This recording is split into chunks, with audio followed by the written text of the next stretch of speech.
1, 2, 3, 4, 5, 6, 7, 8, 9, and 10.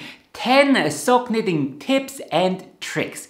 Hi everyone, Norman here. Today's video is all about tips and tricks for neater results when knitting socks. Are you constantly fighting ladders? Do your cuffs constantly slide down? Do you have problems when knitting the heel? Well, in this video I want to present you with smart solutions for common sock knitting problems and some problems you might not even be aware of. Let's dive right into it.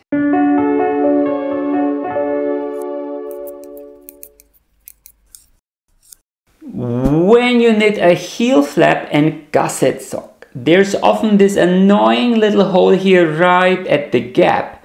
And experienced knitters will tell you to pick up an extra stitch here to avoid that hole. But where exactly and how? So here's what I currently do. So I picked up all stitches here from my heel flap. And these are the instep stitches I put on hold. So this is my first instep stitch. This is the gap, and you can already see these elongated strands we want to avoid. So this is the first stitch. I go 1 row, 2 rows below, and pick up this right leg here and lift it back to the knitting needle and just knit it. And then I will place a stitch marker and continue knitting across. And in the next round I will decrease that lifted, increase this extra stitch right away, and this will close the hole. And over here on this side I do the exact same thing. So I knitted all instep stitches. Here is my heel flap. And over here, this is the current row, this is 1 row below, here this is 2 rows below. With this yarn it's even a little bit more obvious because here this is a little bit bluer, I guess. I pick up this extra stitch, or rather just slide my needle into it, and then I knit it before I continue picking up stitches here from the edge. And this brings me directly to my next tip. How do I actually pick up stitches? Well, I do it with a crochet hook.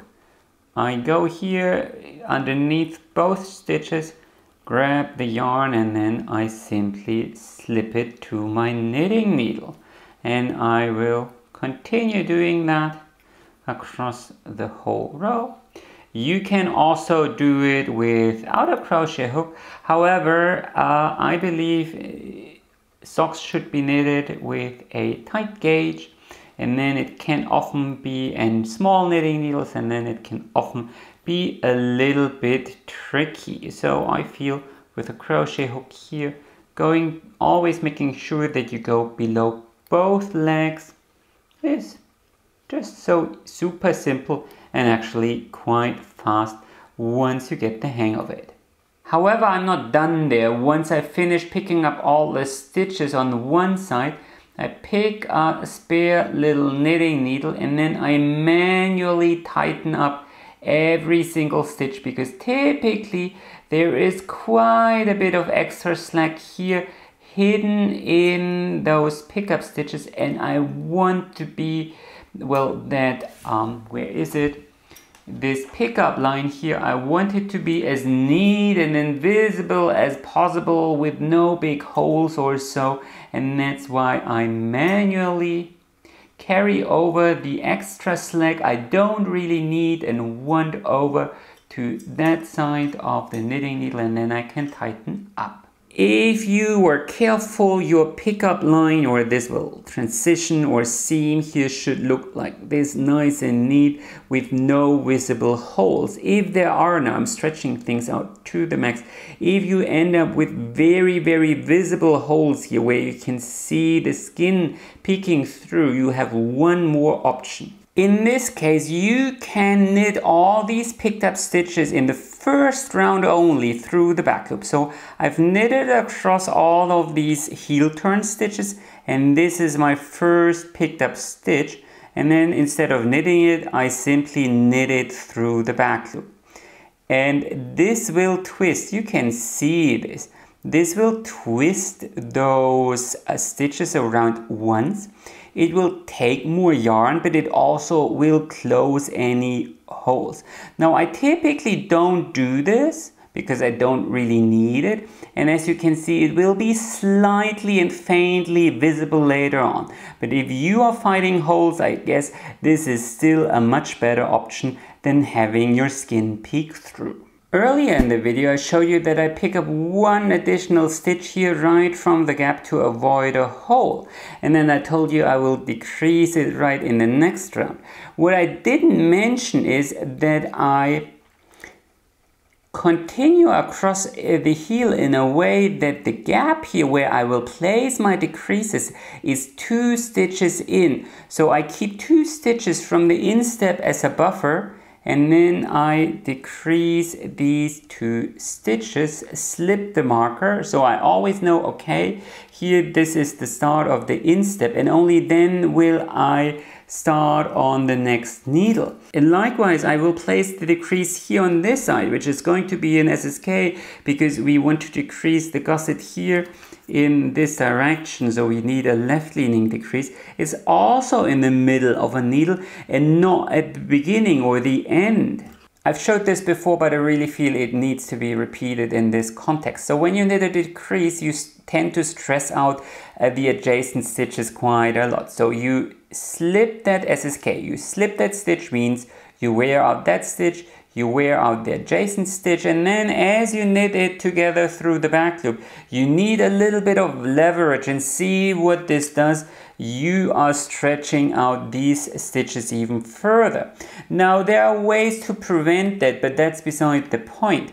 When you do this and at the end of a needle, there is here this little strand here, your, so to speak, ladder in the making that is already a tiny bit longer than all the other strands to begin with. So you knit your SSK, you slip that stitch, you slip the second stitch, and often you will notice that here, and you can clearly see this, how long this loop got. And then you knit it, but as you knit it, you are kind of distributing the slack equally among both loops. And then when you finish it, you lock all that extra slack into this top loop. That's what you're doing, and no matter how you tighten up later on, this extra slack here is locked into the stitch. So this here is my left leaning decrease line. So these are all of the SSKs. See how nice, neat and even they are? And mind you, I knitted SSK and there are no gaps, no holes, no nothing here. And often people actually see holes here, ugly little stitches, wonky little stitches.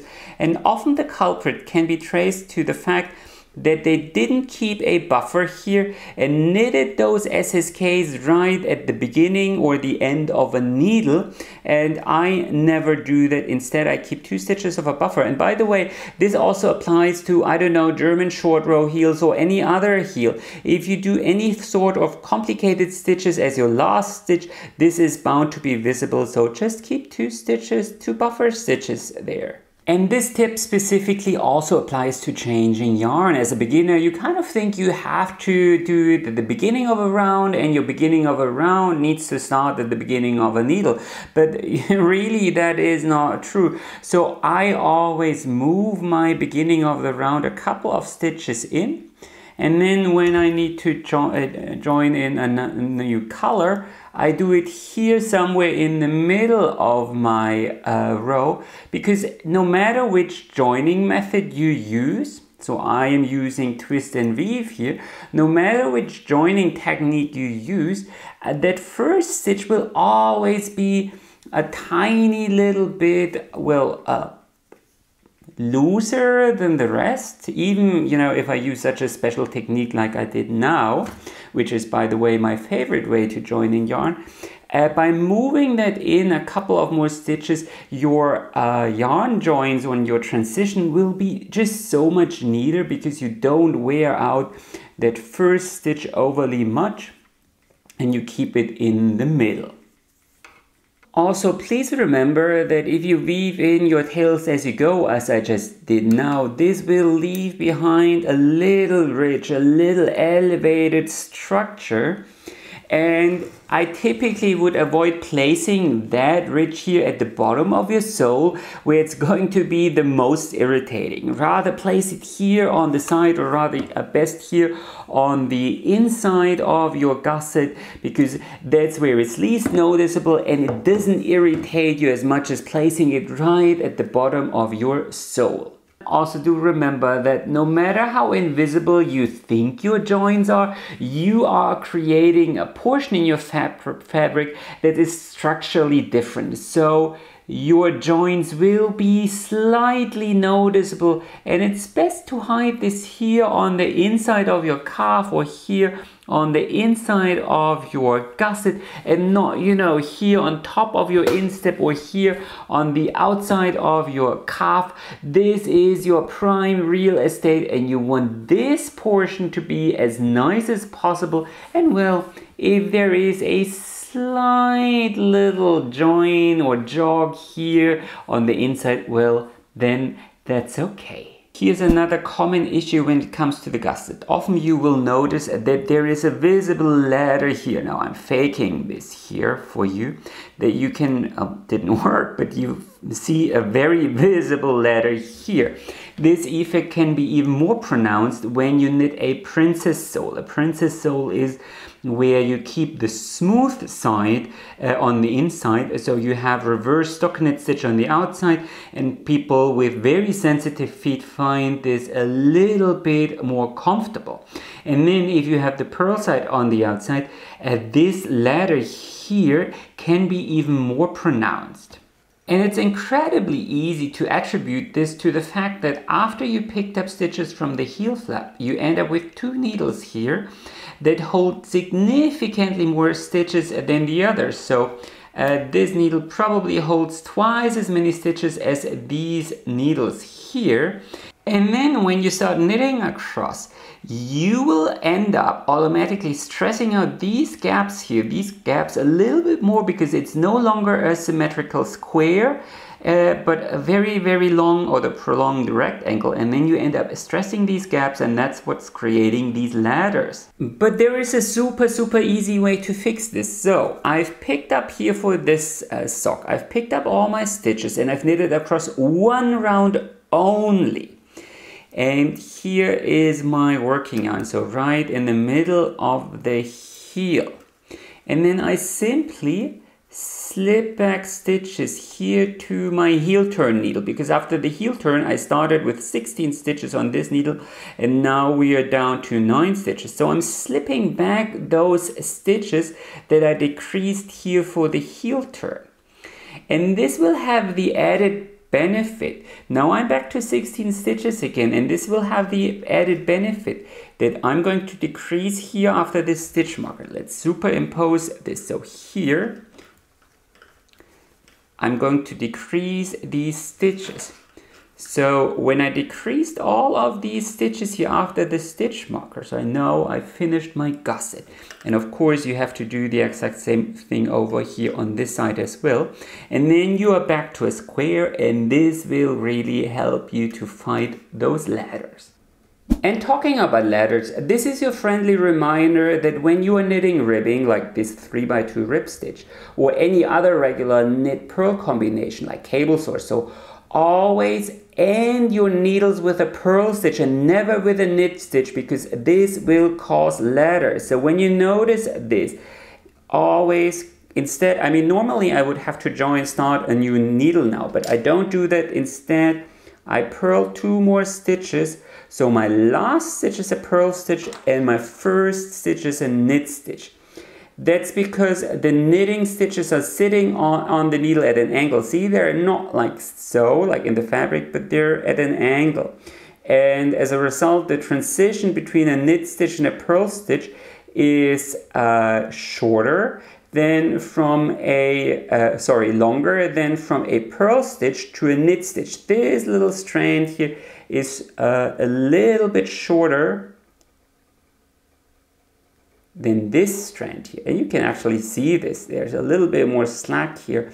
And this will risk ladders. If you want to know more about the science behind this problem, watch my video on how to knit needle ribbings. I'll link it to you up in here. But just remember, always end your needles with a purl stitch and start it with a knit stitch. Before I show you 5 more tips, here's your friendly reminder. If you like this video and my channel, consider supporting me on Patreon, even if it's just for a month or 2. No day passes where I don't receive an email asking me to promote a brand, do a paid review, do a paid course, or even write a book. I always decline because I want to keep this channel independent, and I want to ensure that everyone can access basic knitting knowledge for free. For that, I need your help. You'll find the link to my Patreon account in the description below.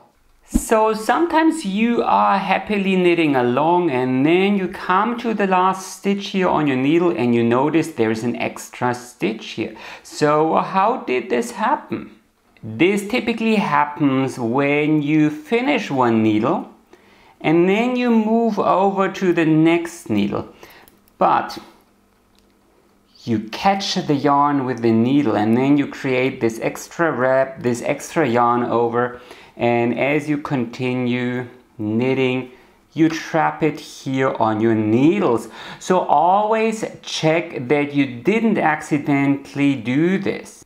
Now, if you'd ask me how to fix this, I would typically say, well, you added extra slack here between those needles, and the neatest and best way to solve this is to think backward, to knit back one row so you can fix your mistakes. However, you know, I'm lazy, and when I'm knitting plain vanilla socks or something like that, like in this instance, you know, the stakes are not so high. So what do I do instead? So I will knit that last stitch and then I will just drop the yarn over. Now, I would create, if I just kept it that way, I would create a ladder here. You can see this. So we don't want that. So what I do instead is here, as I knit the first stitch on the needle, I extend that far beyond normal. And then the next stitch I do the same. I extend it far beyond normal. And thereby I sort of transport this extra slack over to the next stitches. And with each stitch I make, I extend the stitch a little bit less. So here, and then I can continue as normal. And then you sort of distribute that extra yarn over among the next couple of 5-6 stitches, and trust me, it's going to be totally invisible in the end. If you have been following me a while longer, you might have noticed that I stopped knitting reinforced heels. So these are some of my older socks, and you can clearly see here this heel was reinforced with a slip stitch pattern, and here the same with these beautiful socks. Reinforced pattern. If we take a look at some of my newer socks, like these ones here, you can clearly see, or hear these ones here, that I stopped using the slip stitch pattern and I just did plain stockinette stitch. So why is that? Because if we take a look at some of my very old socks here, you can clearly see here the reinforced heel flap is pretty much intact. The socks wore through, or almost wore through, here around the heel or at the base of the heel, and sometimes also here around the ball of the foot, or especially the big toe area. That's another problem, but never healed the heel flap.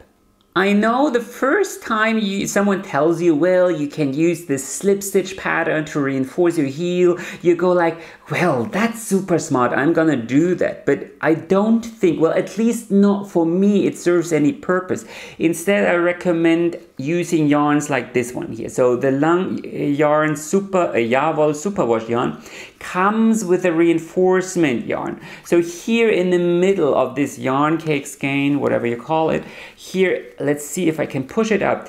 there hides a little spool, and on it is a special reinforcement yarn. You can also take, I don't know, some 100% nylon thread in a same or similar color, or a contrasting color, can be fun as well. And then you knit the whole heel using 2 strands together, and that will be so much easier than slipping these stitches. It will be sturdier, and plus you can use it for any heel. It doesn't matter if it's a heel flap and gusset heel, if it's a boomerang heel, if it's a fish lip kiss heel, you can use this little spool with the reinforcement yarn for every heel type. Tip number 8, turning the heel with an odd number of stitches. So for my standard plain vanilla sock pattern, I always tell you, knit the heel across exactly half of your stitches. So on this needle there are 32 stitches, and here for the instep these stitches on hold are also 32 stitches. But for this standard heel to work out, the heel flap stitches need to be divisible by 4 and your cast on by 8. And for multiple reasons, this might not work out. You have 2 options. So the easiest option is if your pattern allows it. So say you cast on 62 stitches, then your heel flap would be across 31 stitches. Well, that's not going to work out. Simply knit it across 32 stitches. I typically would say it's better to round down so you don't accidentally here constrict your instep overly much, but at such a fine gauge, 1 stitch more or less doesn't matter, but typically I would round down. So the other option would be, say your heel flap has 30 stitches. Well, and for various reasons you want it to stay that way. I don't know, color work designs are a common issue, or cables. Well, then you knit to the exact center and then you knit 2 stitches. Something very revolutionary, I know. You knit 2 stitches, then you SSK knit 1, and then you turn around. Slip that first stitch, and now instead of knitting 3 stitches, you knit 5, and by the way, I always knit those SSKs through the back loop. So you knit 5, then you purl those 2 stitches together, purl 1, turn around, and from here you follow the exact same repeat. So the only difference is that you keep 4 instead of 2 stitches here in the center, and then your edges will work out. This can also be an excellent tip or trick whenever you feel this bit here. So the immediate heel turn, this arrow is a little bit too pointy for your tastes. Then simply knit it a bit larger, and instead of these 2 stitches, you do it across 4 or 6 stitches. Of course, a word of warning here, this works excellent, it's such a fine gauge, but if you are knitting with worsted weight yarn and you only have, I don't know, 16 or 14 stitches here for your heel flap, then this might not work, because then you wouldn't, well, actually be able to turn around. But here, for these socks, it wouldn't really matter. If you have been following me on Instagram or you are already subscribed on my Patreon account, you might have seen that lately I have been obsessed with knitting double cuffs. So they can be done in 1 color, like this, or in 2 colors, here, like so, super pretty, or even combined with color work, like so. And this is not just super pretty, it also serves a very important purpose, other than, of course, hiding the ugly and annoying floats of a Fair Isle pattern. Mark my words, knitting has a lot of give, but no true negative ease. We will revisit this thought in a moment. Either way, most sock knitters will know this common problem, that as you wear your socks, they start sliding down, and you know, after 30 minutes, all the beautiful cables you knitted here for the cuff are hidden below this little scramble.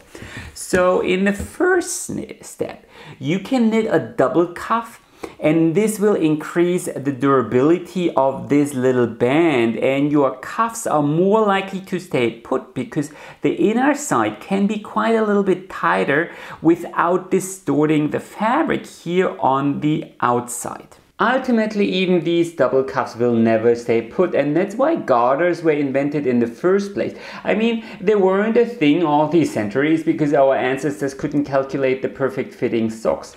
But these days we have rubber bands, and you can simply insert one into these double cuffs, and this will totally change your sock game. Here's my ninth tip. So hand knitted socks like this one here typically experience a lot of wear and tear. And that's one of the reasons why you should typically use a special sock knitting yarn. But even then, socks that initially fit super well will often turn out all loosey-goosey after the 10th wear, and you know, the cuff constantly slides down, there's just too much fabric here around the instep area and so on. As a result, I typically recommend to knit, or rather calculate, your socks in a way that they barely fit.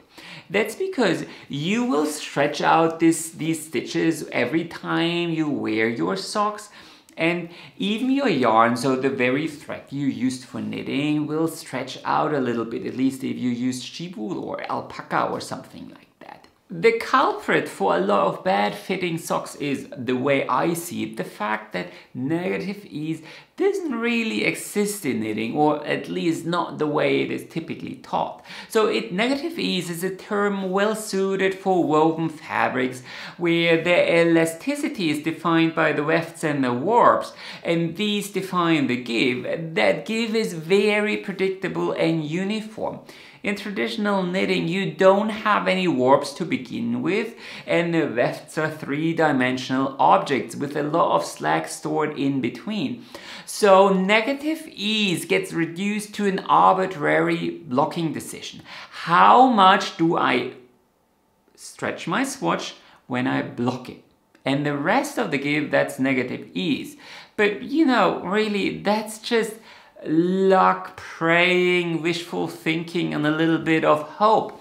So instead, these days, I block my swatches in a way that I stretch them out almost to the max, so there's only maybe 5% give stored in them.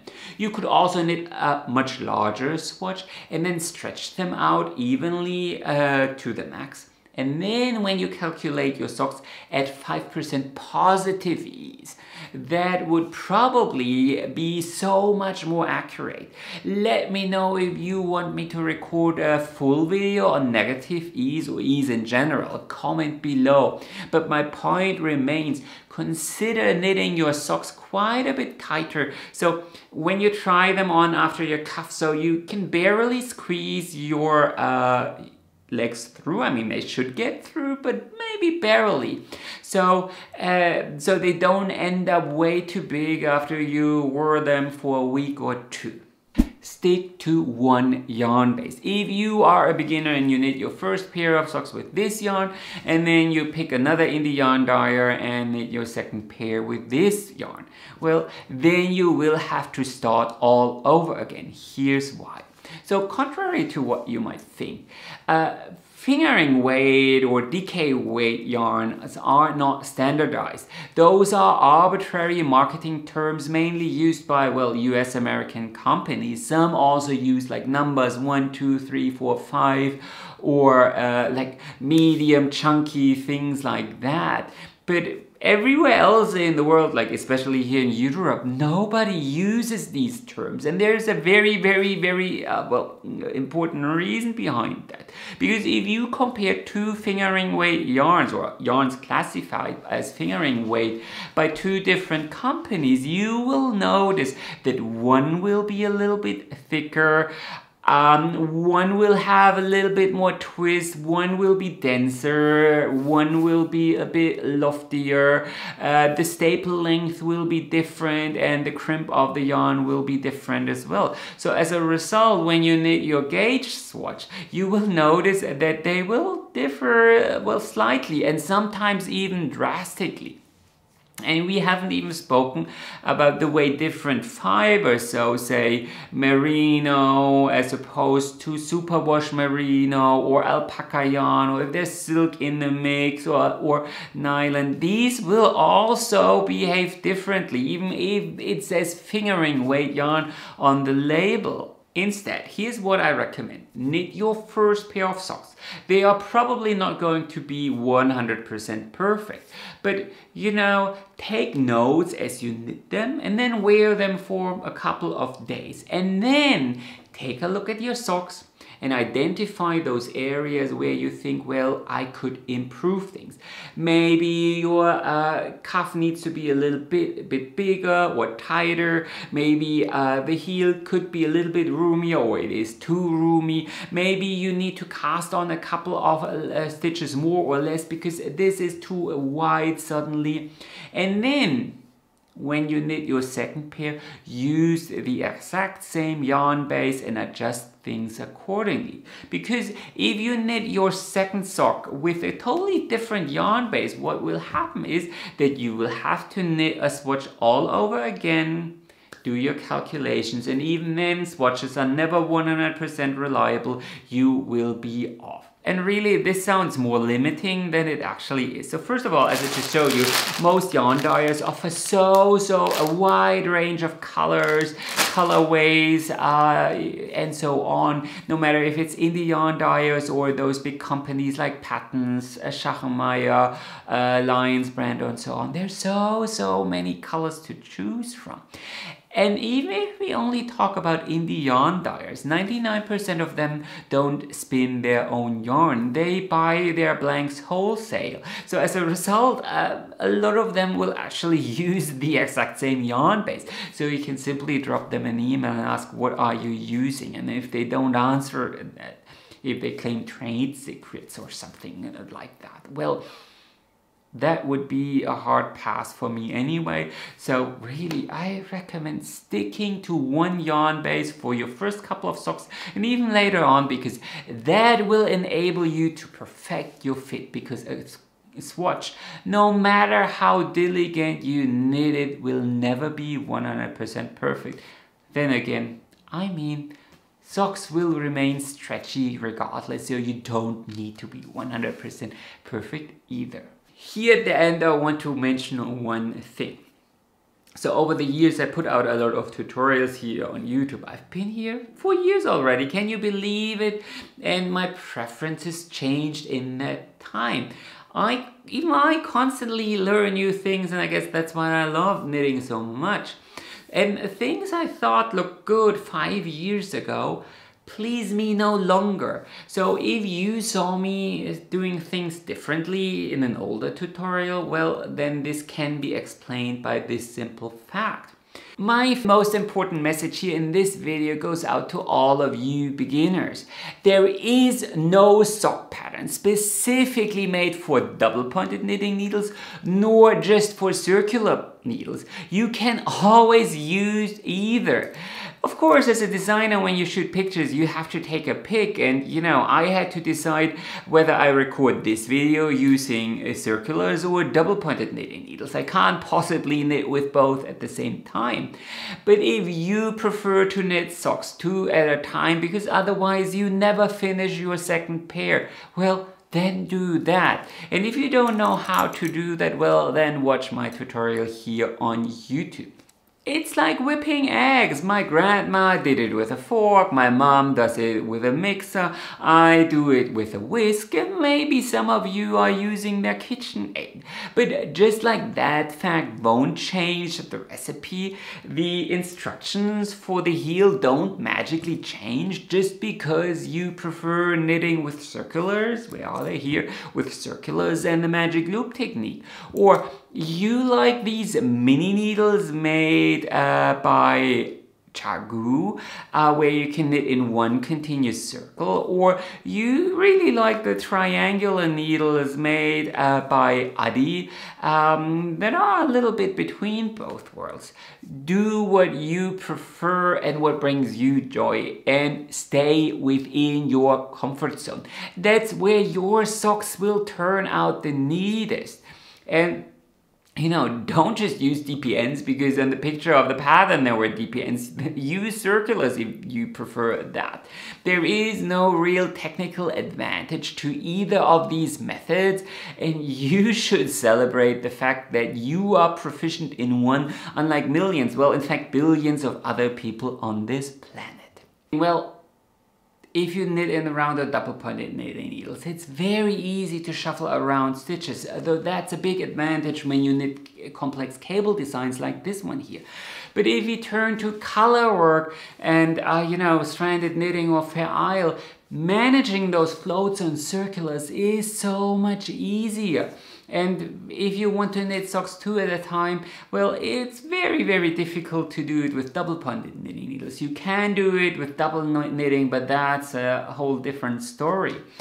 But all these advantages and disadvantages pale before the fact that your hands can't make it work. So always, please, always stay in your comfort zone. Anyway, that was my video on sock knitting tips. Please comment below if there's a persistent sock knitting problem I haven't addressed and you feel I could answer. Then comment below. And of course, like this video if you enjoyed watching. And as always, happy knitting and enjoy the rest of your day.